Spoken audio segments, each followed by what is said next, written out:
नमस्कार, आप देख रहे हैं एबीपी गंगा और मैं आपके साथ राजेंद्र देव। और वक्त हो गया है उत्तर मांगे प्रदेश का।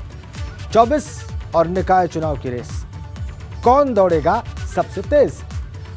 मिशन 24 के साथ साथ निकाय चुनाव को भी भाजपा ने धार देना शुरू कर दिया है। चुनाव जीतने की पुरानी रणनीति पर भाजपा काम कर रही है। बूथ को मजबूत करने पर जोर दिया जा रहा है। उत्तर प्रदेश के सभी मंडलों में भाजपा सक्रिय बूथ सशक्त मंडल कार्यक्रम का आयोजन करेगी।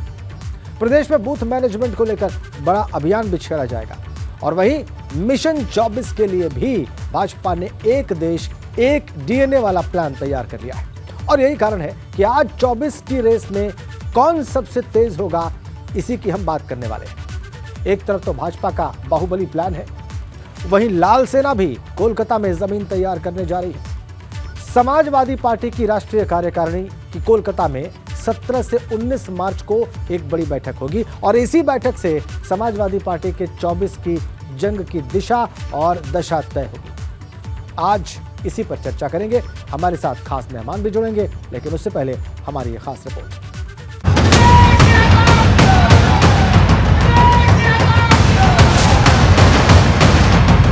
चौबीस की जंग में करीब एक साल शेष, दिल्ली फतह की रेस हुई तेज। भाजपा की मिशन 24 की बाहुबली तैयारी, लाल सेना पर भगवा ब्रिगेड पड़ेगी भारी।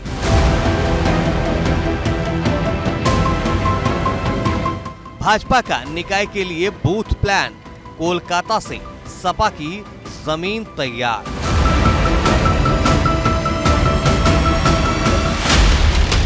निकाय पर भाजपा का खास फोकस, 24 के लिए सपा का महामंत्र। भाजपा का सक्रिय बूथ सशक्त मंडल, 24 और निकाय की रेस, कौन दौड़ेगा सबसे तेज? उत्तर मांगे प्रदेश। आइए आपको भाजपा के निकाय के लिए जो प्लान्स हैं उनके बारे में बता देते हैं। यूपी के सभी बड़े मंडलों में कार्यक्रम की योजना है बीजेपी की। भाजपा का सक्रिय बूथ सशक्त मंडल कार्यक्रम है और निकाय चुनाव से पहले ही बड़े कार्यक्रम का यह प्लान है। लखनऊ में एक सक्रिय बूथ सशक्त मंडल कार्यक्रम हुआ था। 23 फरवरी को यह कार्यक्रम हुआ था। सक्रिय बूथ सशक्त मंडल नारे के साथ यह कार्यक्रम वहां पर हुआ था। अब आपको बताते हैं कि भाजपा का मिशन 24 क्या है। भाजपा का एक देश एक डीएनए का प्लान है। एक देश एक डीएनए, अल्पसंख्यकों को भाजपा से जोड़ने की कोशिश है इसी प्लान के द्वारा। मुजफ्फरनगर दंगों के दर्द पर मरहम लगाने की भी कोशिश है। पश्चिमी यूपी के मुसलमानों में पैठ बनाने का प्रयास होगा भारतीय जनता पार्टी का। अल्पसंख्यकों के मन में भाजपा को लेकर जो भ्रम की स्थिति है उसको दूर करने का प्रयास होगा इस कार्यक्रम के जरिए। पसमानदा समाज को लाभ दिलाने की कोशिश होगी। अल्पसंख्यकों में भाजपा की स्वीकार्यता को, उसकी एक्सेप्टेबिलिटी को बढ़ाने का प्रयास होगा। और 2024 लोकसभा चुनाव में 80 की 80 सीटों पर उत्तर प्रदेश में जीत हासिल करने का लक्ष्य होगा। अब समाजवादी पार्टी के मिशन 2024 की बात करते हैं। कोलकाता में राष्ट्रीय कार्यकारिणी की बैठक है। 17 से 19 मार्च तक कोलकाता में यह राष्ट्रीय कार्यकारिणी की बैठक होगी और इसमें 20 प्रदेशों के समाजवादी पार्टी के अध्यक्ष शामिल होंगे। राष्ट्रीय कार्यकारिणी की बैठक में लोकसभा चुनाव की रणनीति भी बनेगी। समाजवादी पार्टी की रीति और नीति में बदलाव पर भी चर्चा होगी इस बैठक में और इसीलिए यह बैठक अपने आप में बहुत महत्वपूर्ण। आइए अब चर्चा करते हैं कि ये दोनों ही दलों के द्वारा जो प्रयास किए जा रहे हैं इसमें ज्यादा प्रबल कौन सा है और क्यों है। और इस पर बात करने के लिए हमारे साथ हैं भारतीय जनता पार्टी के प्रवक्ता हरीशचंद्र श्रीवास्तव जी, समाजवादी पार्टी के प्रवक्ता नाहिद लारी खान जी, सुभाषपा के प्रवक्ता अरुण राजभर जी और हमारे लखनऊ से सहयोगी अनुभव शुक्ला भी हमारे साथ जुड़ गए हैं। वो हमें रिपोर्ट देंगे कि ये राजनीतिक कार्यक्रम कब कैसे आगे बढ़ने वाले हैं और खास फोकस क्या रहने वाला है। आप सभी मेहमानों का बहुत स्वागत। नाहिद लारी जी, हरीशचंद्र जी और अरुण राजभर जी, लेकिन अनुभव के पास सबसे पहले चलेंगे। अनुभव, ये जो दोनों पार्टियों के कार्यक्रम मैंने बताए हैं, आप दर्शकों को और हमारे मेहमानों को संक्षेप में ये रिपोर्ट दें कि इन सब में सबसे महत्वपूर्ण आप क्या रेखांकित कर रहे हैं? देखिए बिल्कुल तैयारी तो सभी कर रहे हैं राजेंद्र। देखिए 2024 के लिए बीजेपी का मिशन 80 का लक्ष्य है, तो अखिलेश यादव ने खुद कहा कि उनका गठबंधन 80 सीटों पर चुनाव लड़ेगा। अब कौन किस रणनीति के साथ चुनाव लड़ेगा ये बहुत महत्वपूर्ण है। इसीलिए बीजेपी ने देखिए सक्रिय बूथ सशक्त मंडल ये पूरा एक अभियान ये कार्यक्रम रखा है और इसकी शुरुआत लखनऊ से हुई थी, जहाँ पर खुद यूपी प्रभारी राधा मोहन सिंह थे, प्रदेश अध्यक्ष भूपेंद्र चौधरी, महामंत्री संगठन धर्मपाल सिंह थे। ये दरअसल क्या कार्यक्रम है, इसके जरिए देखिए अगर यूपी की बात करें तो बीजेपी ने कुल 1918 मंडलों में बांटा हुआ है पूरे उत्तर प्रदेश को। हर एक मंडल में ये कार्यक्रम होगा और अगर बूथ की बात करिए तो 1,66,000 से ज्यादा उत्तर प्रदेश में बूथ हैं। हर एक बूथ पर 11 सक्रिय जो है वो बूथ कार्यकर्ता होंगे, उनकी संख्या तकरीबन 18 लाख हो जाएगी। और इसी तरीके से जो पन्ना प्रमुख है, 25 पन्ना प्रमुख एक बूथ पर होगा तो वो संख्या 32 लाख हो जाएगी। तो 50 लाख कार्यकर्ताओं की एक पूरी टीम बीजेपी तैयार करने वाली है 2024 के चुनाव के लिहाज से, मिशन 80 के लिहाज से। ये बहुत बड़ी संख्या है। समाजवादी पार्टी की बात कर लें तो उनकी जो है अब राष्ट्रीय कार्यकारिणी की बैठक होनी है, वो कोलकाता में होगी 17 तारीख से शुरू होकर 19 मार्च तक। और उसमें राजनीतिक प्रस्ताव आएंगे, आर्थिक प्रस्ताव आएंगे। क्यों? क्योंकि जब सितंबर में यहाँ पर राष्ट्रीय सम्मेलन हुआ तो अखिलेश यादव को तीसरी बार अध्यक्ष चुना गया और उसके बाद ये राष्ट्रीय हम कहें तो कार्यकारिणी की बैठक कोलकाता में हो रही।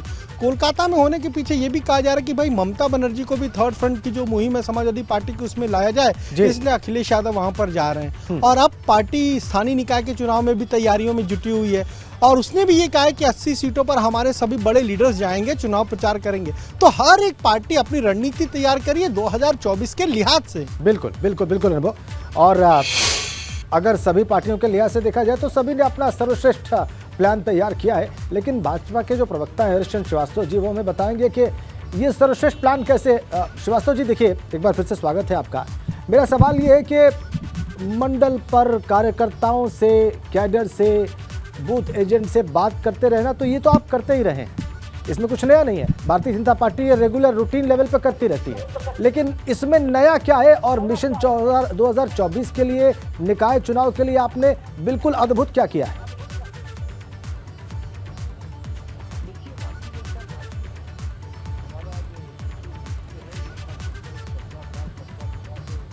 सबका विश्वास है, उस मंत्र को लेकर के बूथ के जो हमारे कार्यकर्ता हैं और जो पन्ना प्रमुख हैं वो घर घर लोगों के साथ संवाद कर रहे हैं जी। और संवाद के साथ जो लोक कल्याणकारी योजनाएं हैं, जो सरकार जिसके माध्यम से जनता के, जनार्दन के प्रति अपनी जवाबदेही सुनिश्चित करती है, उन योजनाओं को लेकर के और सरकार द्वारा किए गए कामों को लेकर के, अपराध मुक्त और भ्रष्टाचार मुक्त उत्तर प्रदेश के कामों को लेकर के पार्टी का एक एक कार्यकर्ता जनता के दरवाजे पे है। और हम अपने जब संगठन की बात करते हैं तो सबसे ज्यादा महत्वपूर्ण इकाई हमारे संगठन की बूथ है। बूथ के कार्यकर्ता हमारी पार्टी संगठन की इकाई के लिए सबसे महत्वपूर्ण कार्यकर्ता है। उन कार्यकर्ताओं के साथ लगातार नेतृत्व के ये यशस्वी नेतागण हैं, उनका संवाद और जो बूथ के कार्यकर्ता हैं उनका जनता जनार्दन के साथ संवाद, ये भारतीय जनता पार्टी का मंत्र है, जिसको लेकर के भारतीय जनता पार्टी के कार्यकर्ता सबके साथ संवाद करते हैं और सबको पार्टी की जो रीति नीति है, जो हमारा यशस्वी नेतृत्व है, जो कल्याणकारी कार्य है, उनसे हम अवगत कराते हैं, उनसे और उस पर जो जागरूकता हम पैदा करते हैं, जिन लोक कल्याणकारी कार्यों को हम लेकर के चल रहे हैं। और यही कारण है कि जो सुशासन का मॉडल आदरणीय योगी जी की सरकार ने उत्तर प्रदेश में अभी तक तो चुनाव में सफलता मिली आपको इसी प्रकार के प्रयासों से, लेकिन एक देश एक डीएनए वाला जो प्लान है उस पर और विस्तार से आपसे मैं सवाल करूंगा। अभी फिलहाल जो समाजवादी पार्टी की प्रवक्ता है नाहिद लारे खान, उनसे बात करने का वक्त है। नाहिद, आपका भी बहुत स्वागत है एक बार फिर से। ये राष्ट्रीय कार्यकारिणी की बैठक का आपका सबसे मजबूत गढ़ जो है उत्तर प्रदेश में है और आप करने जा रही हैं पश्चिम बंगाल में, कोलकाता में, ऐसा क्यों? देखिए, पश्चिम बंगाल भी तो भारत का हिस्सा है। नहीं, मैं ये नहीं कह रहा हूँ भारत का हिस्सा नहीं है, और मैं ये भी नहीं कह रहा हूँ कि आप अखिल भारतीय पार्टी नहीं है। मेरा सवाल सिर्फ इतना है कि जब आप राष्ट्रीय कार्यकारिणी की बैठक कर रहे हैं तो वो एक बड़ी बैठक है और उसमें जहाँ से, जिस प्रदेश से आपके सबसे ज़्यादा एमएलए हैं, जिस प्रदेश में आपका सबसे मजबूत कैडर है, वहाँ पर नहीं कर रहे, इसलिए स्वाभाविक सा प्रश्न उठेगा। नहीं, ये गलत प्रश्न है। अगर प्रश्न ही उठाना है तो आपको बीजेपी से उठाना चाहिए कि बीजेपी का पंजाब में क्या है। वहां तो पंजाब में बीजेपी को केवल 1% वोट मिला, 1 सीट मिली। 25% वहां हिंदू आबादी है और 25% में से भी 6% अपर कास्ट हिंदू, जिनको ये लोग बोलते हैं हमारे जेबी वोटर्स है, उन्होंने वोट ही नहीं किया। केवल 1% वोट मिला, 1 सीट मिली। और मैं भी सुन रही थी बीजेपी की लंबी लंबी बातें। बीजेपी दरअसल प्लान्स और कागजों और मीडिया, एसी रूम और उड़न खटोलों तक सीमित है। ये धरती पर कहीं नहीं, धरती तो इनकी खिसक चुकी है, केवल मीडिया में चल रही है। बीजेपी धरती पर होती तो अभी जो मैनपुरी उपचुनाव हुआ, 5 विधानसभा सीट की बुरी हार हुई। लगभग 3 लाख वोटों से समाजवादी पार्टी जीती और हर विधानसभा से करारी हार हुई बीजेपी की। नहीं, देखिए, आप भाजपा पे आरोप लगाइए, आपका पूरा हक है, आप भाजपा को काउंटर करिए, लेकिन जब आप उनकी सुनी आप नहीं, अच्छा ठीक है, आप बोलिए, ठीक है, बोलिए, नाइट बोलिए, बात पूरी करिए। आपका प्रश्न है कौन दौड़ में सबसे तेज, तो सबसे तेज कौन दौड़ में, ये तो अभी उपचुनाव में दिख गया। ये समझिए 5 विधानसभा मैनपुरी और 2 और खतौली और रामपुर, 7 विधानसभा सीट पे चुनाव था। 3 पर बीजेपी काबिज थी और समाजवादी पार्टी 6 सीट पे जीती। समाजवादी पार्टी का जबरदस्त परचम लहराया और बीजेपी का जो है सुपड़ा साफ हुआ। तो अब तो दिख रहा है कि कौन दौड़ में सबसे तेज है, 2024 के दौड़ हो या निकाय चुनाव का दौड़ हो। बीजेपी तो बहुत दूर है। और मैं तो आपको ये 2024 का जो आपका सवाल है, इसके लिए मैं आपको बता दूं कि 1977 का इतिहास, यूपी की जनमानस जो है पुनः दोहराएगी, जब पीएम सहित सत्ता दल की करारी हार हुई थी। ये इतिहास दोहराने के लिए उत्तर प्रदेश की जनमानस बेताब है। अब बस जनमानस को इंतजार है 2024 के चुनाव का। आप कह रहे हैं कि 1977 के जो चुनाव के परिणाम थे वो आप लोगों को प्रेरणा दे रहे हैं और वैसा ही परिणाम इस बार आने वाला है और आप कह रही सत्ता परिवर्तन हो जाएगा। ठीक है, अरुण राजभर आपके साथ रहे पिछले विधानसभा चुनाव में और उस विधानसभा चुनाव में आपकी सीटें भी बड़ी थी, आपका वोट फीसद भी बड़ा था। ये अलग बात है कि उस चुनाव के बाद ये अलग हो गए और आप दोनों के रास्ते अलग हैं। वो क्या सोच रहे हैं, जरा ये भी देख लेते हैं। अरुण राजभर जी, वैसे तो हम मुख्य तौर पर भाजपा और सपा की बात कर रहे थे अपनी रिपोर्ट में, लेकिन मैं आपके दल के बारे में जानना चाहता हूं कि आपका क्या प्लान है। आप तो अभी फिलहाल किसी भी बड़े दल के साथ गठबंधन में नहीं है, लेकिन आक्रमण आप सिर्फ समाजवादी पार्टी पर करते हैं आजकल। नहीं, देखिए, हम आक्रमण किसी पर नहीं कर रहे हैं। हम जनता के बीच में अनवरत हमारे कार्यक्रम चल रहे हैं। आपने देखा होगा पूर्व में हमने सावधान यात्रा चलाया, जिसमें आप सभी लोगों ने बहुत प्रमुखता से उस चीज़ को दिखाया। 75 जिलों में देखिए, कुछ लोग ऐसे होते हैं कि सिर्फ कागज़ पर कार्यक्रम चलाते हैं और हमारे नेता माननीय ओम प्रकाश राजभर जी और Suheldev Bharatiya Samaj party cadre based party है और जनता के बीच में हम कार्यक्रम चलाते हैं। अनवरत हमारे कार्यक्रम चले। हम 75 जिले यहाँ चलाए और 13 जिले बिहार में हमने सम्मेलन किया और बहुत बड़ी रैली हमने गांधी मैदान पटना में किया। उसके बाद हमने उस कार्यक्रम खत्म किया। फिर दूसरे कार्यक्रम हमने 16 मंडल में उत्तर प्रदेश में हमने तय किया कि महिला हक अधिकार महारैली करेंगे। हम 8 मंडल में हमने महारैली कर लिया है। अब आगे अगला कार्यक्रम हमारा तय होने जा रहा है। उसके बाद हम युवा सम्मेलन करेंगे, उसका भी हमने रूपरेखा बना लिया है। अब उसको हम आगे बढ़ाने के लिए हम जल्द ही उसका कार्यक्रम चेकआउट करेंगे। फिर हमारा कार्यक्रम ये चल रहा है, सेक्टर वार हमने गठन कर लिया है। न्याय पंचायत स्तर पर हम छोटे छोटे कार्यक्रम, हम चौपाल टाइप का गांव से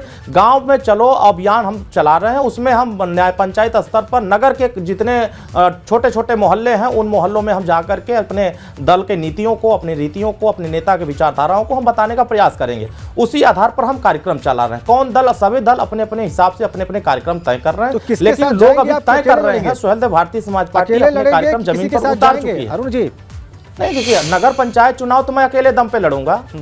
नगर पंचायत चुनाव पहले भी मैं अकेले दम पर लड़ा हूं। दर्जन भर हमारे अध्यक्ष बने और 100 से ज़्यादा हमारे पार्षद बने। वो तो मैं अनवरत, हमारा पूर्व में भी इतिहास रहा है कि हम अकेले लड़ते हैं और हमारी पार्टी पूरी तैयारी के साथ नगर पंचायत चुनाव और उसी दृष्टिकोण को रखते हुए लोकसभा चुनाव में हम मंडलवार रैली करने जा रहे हैं। अब हमारी सभी युवा सम्मेलन होने के बाद हम रैली करेंगे, मंडलवार बड़ी बड़ी रैलियां करेंगे। हम 1-1 लाख की रैली हमने तैयारी बना लिया है कि हर मंडल में 1-1 लाख की रैली होगी और उसके बाद लोकसभा का चुनाव नजदीक आ जाएगा तो वो सारी चीजें आपके सामने दिखेगा कि जनाधार, मतलब लोकसभा चुनाव के लिए अभी आपने प्लान नहीं किया है, लेकिन निकाय चुनाव जो लोकल बॉडी इलेक्शन है उसको आप अकेले लड़ेंगे और उसकी कुछ बातें आपने बताई भी, जो कार्यक्रम आपने किए और जो आगे के कार्यक्रम है उसके बारे में भी आप संकेत कर रहे हैं। हमने 24 की रेस की बात की, निकाय चुनाव की रेस की बात की, तो सपा प्रवक्ता ने कहा कि मैनपुरी लोकसभा उपचुनाव जैसे उन्होंने जीता और जैसे चुनाव में उपचुनाव में उनका अभी रिसेंटली प्रदर्शन था, उससे मालूम है कि दिख रहा है कि रेस में आगे कौन है।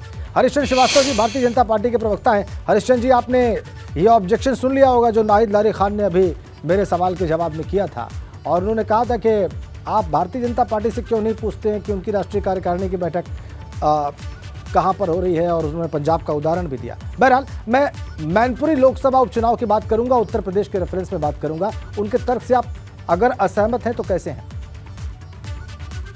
देखिए, नाहिद लारी खान का जो कथन है उसमें समाजवादी पार्टी का फ्रस्ट्रेशन पूरी तरह से वो उनके वक्तव्य में है। समाजवादी पार्टी लगातार जनता द्वारा खारिज किए जाने के कारण घोर फ्रस्ट्रेशन में है, और निगेटिव पॉलिटिक्स के सहारे उत्तर प्रदेश में वो चाहती है कि स्पेस, राजनीतिक स्पेस प्राप्त करना, जो अब संभव नहीं है, क्योंकि उत्तर प्रदेश की सम्मानित जनता उसको सुशासन चाहिए, उसको कानून का राज चाहिए, उसको विकास चाहिए। और अब ये जात पात की गुड़ागड़ित की राजनीति को बहुत दूर दूर तक उत्तर प्रदेश की सम्मानित जनता ने खारिज करने का काम किया है। 17 से लगातार 17, 19, 22 इन सारे चुनावों में। ठीक है, आप मैं समझ गया आपका आरोप है समाजवादी पार्टी पर कि वो जात पात की और नेगेटिव पॉलिटिक्स कर रहे हैं। नाहिद लारी खान रिस्पॉन्ड करेंगे आप? समय बहुत कम है सर, समय बहुत कम है, एक बार जरा उनकी बात भी सुन लेते हैं। नाहिद, बहुत जल्दी से। राजेंद्र जी, ये कौन से कानून व्यवस्था की बात कर रहे हैं? आज ही देखिए कितनी गंभीर मामला है कि राकेश टिकैत जी के परिवार को बम से उड़ाने की धमकी दी गई। कहा है किसान आंदोलन को किनारे हो जाओ। भाजपा भी चाहती कि किसान आंदोलन जैसी समाजवादी पार्टी की घर कही जाने वाली। एक सेकंड श्रीवास्तव जी, नाहिद की बात सुन लीजिए, समय बहुत कम है सर। हाँ नाहिद, बहुत जल्दी से नाहिद, सुनना चाहते राकेश टिकैत हम सुन रहे हैं आपकी बात। को बम से उड़ाने की धमकी मिली है और कहा है किसान आंदोलन से किनारे हो जाओ। भाजपा भी चाहती है किसान आंदोलन ना हो। सब इसलिए सब समझ रहे किसने धमकी दी। और अभी जो उप मुख्यमंत्री जी नुक्कड़ सभा में चीख कर चिल्ला रहे थे, तब उन्होंने नहीं कहा। अब उन्होंने नहीं कहा कि जिन्होंने धमकी दी है उनको 4 घंटे में हम लोग पकड़ लाएंगे और उनके घरों पर बुलडोजर चला देंगे। मजदूर और किसान तो बहुत नाराज है, और इनको किसान से क्या लेना देना। 700 किसानों की ठीक है हरीशचंद्र जी जवाब दें संक्षेप में। कहीं किसान नाराज नहीं है, अच्छा कहीं व्यापारी नाराज नहीं है। अच्छा, अरुण राजभर कह रहे हैं, अरुण राजभर जवाब दे रहे हैं। अरुण राजभर कह रहे हैं कहीं किसान और व्यापारी नाराज नहीं है। किसान नाराज है, हमको बताइए। अगर किसान नाराज होते तो पश्चिम में बीजेपी को ज्यादा सीट क्यों देते? किसान अगर पश्चिम में नाराज होते, व्यापारी पश्चिम के नाराज होते, तो इतनी सीटें क्यों देते? जिससे आपने अलायंस किया वो एक भी सीट उधर जितवा नहीं पाया। ऐसी हालत पैदा हो गई थी आपकी। आपने मैनपुरी क्या जीत लिया नेताजी के नाम पर, तो जैसे डंका बजा रहे हैं कि हमने जीत लिया। आप उसमें विधानसभा चुनाव भी हुए थे, 5 विधानसभा में 2 विधानसभा सीट वैसे ही सपा हारी थी, क्यों नहीं सब जीत लिए थे? तो ये समाजवादी पार्टी की बौखलाहट है कि अब जनता उनसे नफरत कर रही है। प्रदेश की जनता अपराधियों के संरक्षण में अब नहीं रहना चाहती है। इतना ही समय था, इसीलिए आप वो अपराधियों के साथ देने वालों के साथ नहीं जा रहे। अरुण राजभर जी, सबकी बात आ गई और सब अपने आप को इस रेस में आगे बता रहे हैं। बिल्कुल स्वाभाविक है, बताएंगे ही, लेकिन ज्यादा दिन नहीं है, निकाय चुनाव होंगे और उसमें इन दावों की हकीकत सामने आ जाएगी, और फिर उसके बाद 2024 के लोकसभा चुनाव होंगे। हो सकता है कि उससे पहले बहुत सारे नए राजनीतिक समीकरण भी हमें दिखाई दें।